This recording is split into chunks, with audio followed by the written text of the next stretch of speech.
welcome to Road to AFC 2015. I'm Esther Wong, your host today.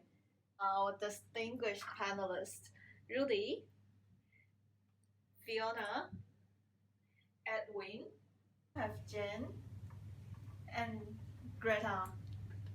Our topic today is how can Australia attract more Indonesian tourists by hosting Asian Cup 2015? As we know that Australia is going to host Asian Cup 2015 in January, it is a very great chance for Australia to step inside Asian markets. For years, we have learned that Japanese market is very important and also Chinese market recently. Lots of strategy have already designed for them, but there are still a lot of other markets in Asia. I read through the Australian in Asia Century white paper the other day. I noticed that they mentioned Indonesia. They describe it as a real sleeper for Australia. So, panelists, depend on your experience why Indonesian market is so important for Australia. Well, to justify why we choose Indonesia is because proximity. That's the biggest reason because it is geographically located very close to Australia. It's about 3,460 kilometers, which means it's very close, and the transport wouldn't be very expensive. The flight charges would be cheap and would be affordable for the Indonesian people to pay for. And to go against everything else, it's the closest international destination where an Indonesian tourist can go for with the best experience because the neighboring countries around Indonesia provide almost the same culture and experience because they're all Asian countries. And Australia is the best diversity focused nation around them. So I prefer focusing on Indonesia because they would prefer coming to Australia. Indonesia is underdeveloped market. Indonesia is the primary producing country which is economically developed. Indonesia still lack of resources, technological advancement, and have relatively low GDP per capita. In 2014, Indonesia was Australia's 12th largest inbound market for visitor arrivals. So Australia pay major attention to New Zealand and China markets as they are two largest inbound markets for Australia. So Indonesia is still underdeveloped for Australia to attract. So what do you think, Greta? So like Fiona said, it seems like Indonesia is of great potential to target it because apart from China, Japan, and other Asian countries, Australia also focused on the Indonesian market because regarding to the number of visitors, Indonesia is ranking the 12th, while Australia is working with some travel agencies and intensify marketing campaigns in Indonesia in order to attract more Indonesian tourists. And they're also going to double the revenue from them by 2020. Also, the number of the Indonesian middle class is rising. So all the facts show that this sleeper, which is Indonesia, is worth being waking up because of this great potential. To add to Greta's points, I believe another reason why we choose Indonesia is the interest in football, because football is very massive in Indonesia. It's the number one sport in the country after badminton, and although the national team is not so powerful on the international stage, but their domestic league, the Indonesian Super League, is very popular with the influx of foreign players, including Australian players. And Indonesia also has great or passionate football supporters. So if we can get them to come to Australia, so the atmosphere will be very fantastic. Yeah. When Indonesia hosted Asian Cup in 2007, it was the first major Asian football championship in which Australia, who just joined the Asian continent, participated as a member. So it's kind of a nostalgic element in the tournament. Thank you for our panelists. You provide a lot of reasons why we need to regard the Indonesian market so importantly. Also, I read through some documents that they state the AFC's objectives, and I've summarized them into two aspects. The first one is to increase the actual attendance of the tourists to Australia. It's hoped to bring 50,000 international tourists to Australia through hosting this event. And also in terms of the brand awareness, hope that the event can increase brand awareness of Australia in Indonesian market, knowing this destination to really take action to come and visit Australia. Now let's come to the second part of our panel discussion. It is said that hallmark event can bring volumes of media attention and as well as increase the attendance of tourists to destination. Panelists, do you have got any real life experiences that can support or deny this statement? Well, if you look at the history of such mega events, let's just take the Olympics for example. The UK was one of the very few countries that actually succeeded with their Olympics because they managed to get a 12% increase in their tourism after the Olympics. But on the other hand, Athens was considered as a disaster by many, while China did not make a profit or a loss, but they just managed to keep a steady rate of their tourist inflow. Now, as of AFC's thing is going on, Qatar was a previous host and they had a very poor turnout of tourist inflow, and even during the events, the stadiums were half filled, which was very bad for an event of this magnitude with so many countries involved. And to say so, when Australia is hosting the same, I would say we should not go ahead and completely depend on this event as the strategy to focus on tourism, but we should have a more dependable long-term strategy to bring in more tourists. Yeah, it's very true that hosting event is not guarantee the increase of tourists to the destinations. So we need strategies. In our case, how could Australia do hosting the Asian Cup to increase the Indonesian tourists to Australia? What kind of strategy we shall take and who will be involved and how do they work? Anyone has got any ideas? Right, so I believe one of the strategies that can be applied would be the modification and opening up of aviation laws. So inbound travel demand from Indonesia has expanded due to their low-cost carriers. Like more Indonesian low-cost carriers have been targeting Australian destinations. For example, Indonesia's Lion Air will be taking a delivery of massive orders of new aircraft such as, I think, if I'm not mistaken, it was 86 A320 and 138 B737/900 to strengthen their market shares and to expand their airplane services. And as of 2011, Indonesia was allowed 14,800 seats per week to Australia. That makes up a yearly of 1.54 million travelers to Australia. So Open Skies Agreement is a possibility as it gives both countries unrestricted landing rights on each other's soil. So basically this means normally landing rights are granted for a fixed number of flights per week to a fixed destination. In this case it will be Australia and Indonesia. So according to reports, the governments of Australia and Indonesia are set to meet later this year to discuss bilateral aviation agreements and to renegotiate restrictions imposed on the number of seats available in flights between the two countries. So I believe in this case, the government has a large role to play. And the stakeholders involved in this area will be the government of both parties, Australia and Indonesia, as well as the public and private aviation sectors. So, but I believe that this also relates to the visas. What do you think, Rudy? Visa also plays an important role in our strategy to attract the Indonesian tourists. As we know that the visa exemption or visa-free access does not apply to Indonesia. So what we can do is that we can loosen up the requirements for the Indonesian tourists to get the visa to Australia, which allows us stay up to 90 days. we can also be, if they want to extend the stay, yeah, we can be a little bit lenient. They have to follow all the requirements, but we will not be very strict so that more people can come to Australia.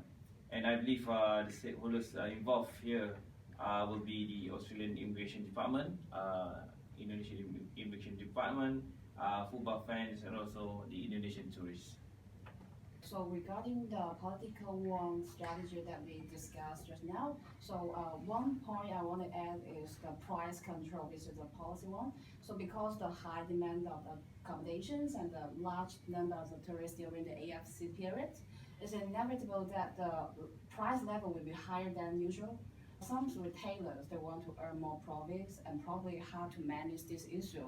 So therefore, I'm suppose that a general price control should be conducted. And I suggest that the highest prices charged for hotel rooms and related services around the venues should be fair and reasonable in that period.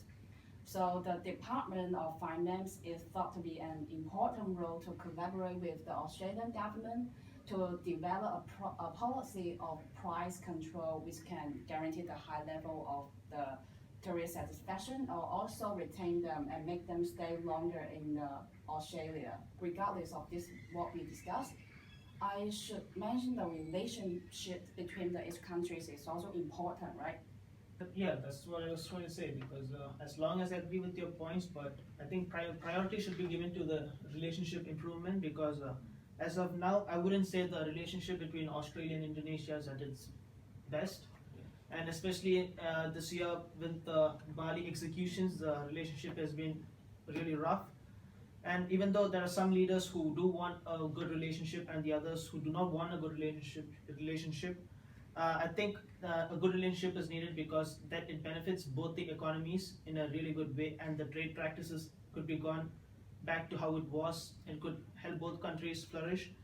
And I think the Indonesian government should also take up responsibilities in handling tourism and tourists, because Indonesian tourism is affected with how the tourists who come to Indonesia are treated with severe rapes, kidnappings, murders, which does not show a good sign for tourism in Indonesia and is not very welcoming to a foreign tourist.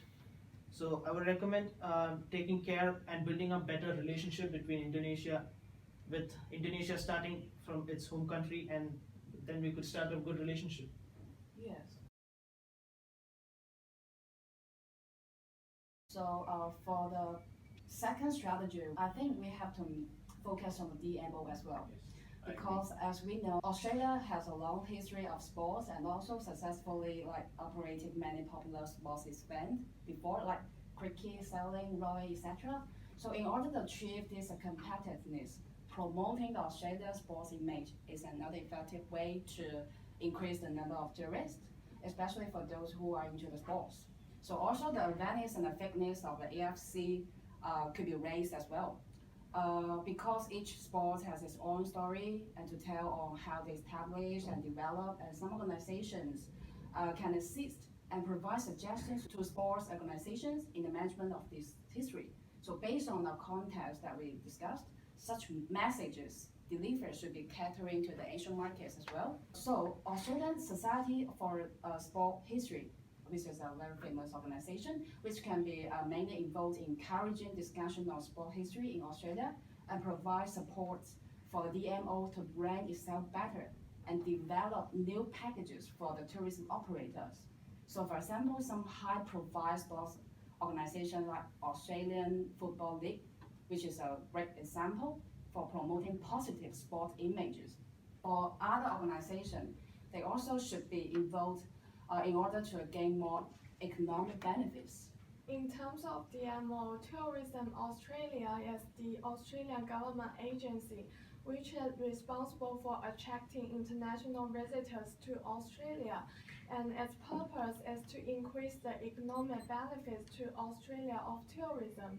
So Tourism Australia has already have a joint marketing campaign with Garuda Indonesia in Jakarta, Results from the Jakarta Fair indicate a 70% increase in bookings to Australia over the same travel fair in 2014. So I believe the multi-channel campaign should be reinforced. Travel agents are important stakeholders during this campaign.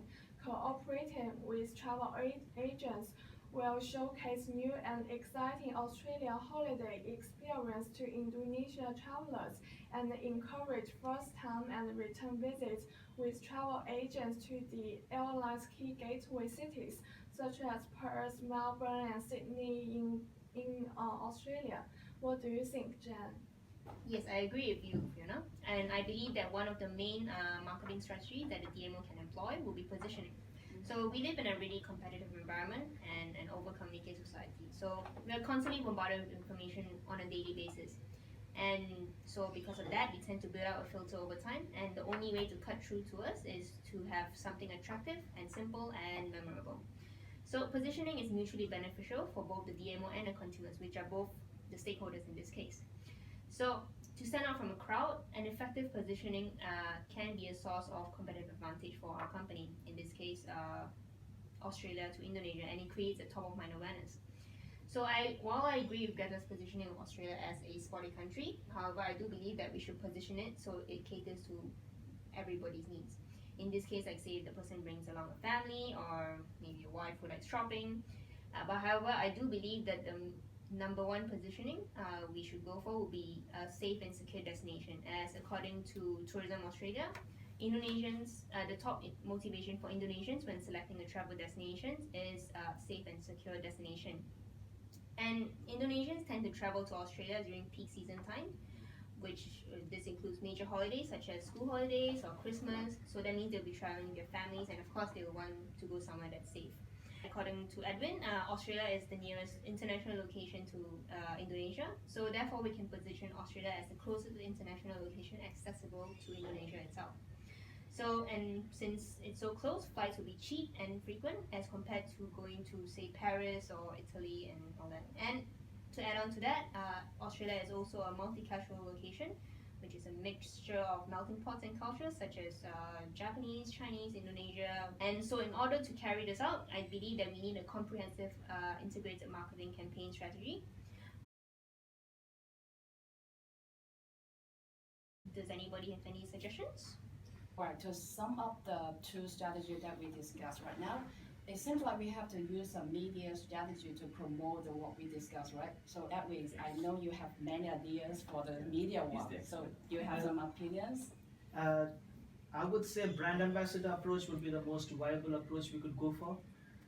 Right now, the media in Indonesia is pretty advanced. It's everyone is available. Everyone has the availability to media, internet, and all sources of information comes from media. So I would say why not take a brand ambassador, someone from their own home country, and put them in our country and show how they have fun in our country to know that one of them can have fun here. So I would say use their football captain Boaz Solosa, bring him and make him our brand ambassador for Tourism Australia. Let him use our national career to bring himself to our country, and why not change our career for the national career to suit the Indonesian people. Let's say the food, the in-house entertainment should suit the Indonesian people, so they feel welcome, they feel comfortable.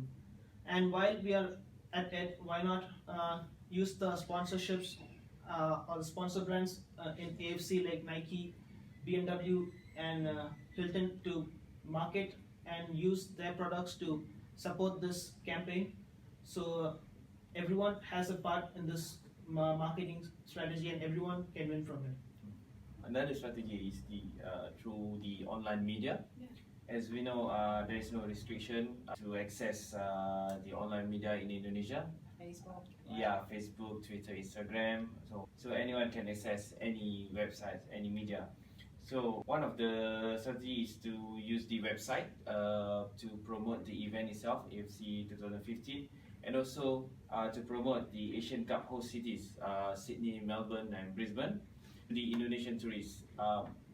maybe some of them do not know some destinations in Australia, so we can use the website with interactive images to tell them about the destinations. Secondly, we can use competitions on Facebook, Twitter, and Instagram. We can offer attractive prizes, collaborate with our sponsors, airlines, sporting companies to offer attractive prizes so that they want to join the competitions, and we can bring them to Australia. And thirdly, we can use the viral video through YouTube, and we can use the brand ambassador to promote the viral video so that everyone will turn to the video and share it and create more awareness about the program and also the destinations. All these strategies should be managed by Football Federation Australia, Asian Football Confederation, and also the broadcasters such as Australian Broadcasting Corporation and also the Fox Sports. I do believe Edwin and Rudy's opinion, but we cannot forget the traditional advertisement. So from the survey conducted by Tourism Australia, 35% of Indonesian respondents, they choose TV show, newspaper and magazines. So I feel the traditional one is still very important and need to consider about it. And during the planning stage, and around 37% people they choose travel agent and travel and guidebooks. So I feel conducting traditional advertising in TV show, newspaper, magazine, travel and guidebooks could be used as one of the strategy. And during the book stage, although there are a lot of people they use online way to like search information, but the majority people of Indonesia they choose travel agent to book their holiday. So it is worth noting that advertising in the travel agent is really important for Australia to attract Indonesian market.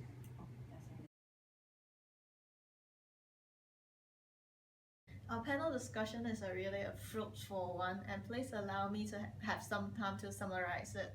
First of all, we come up with several reasons why Indonesian market is so important for Australia, and then we come up with two objectives. According to some former research, that hosting event is not necessarily guarantee the increase of tourism. We accordingly develop three aspects of strategies: political, DMO, as well as media strategy, and we also discussed the related stakeholders as well. To sum up, even though it is a cliche, but to achieve the objectives, all the stakeholders should cooperate with each other and make sure the successful implementation of all the strategies. And this is the end of our panel discussion. Thank you for your time and see you next time.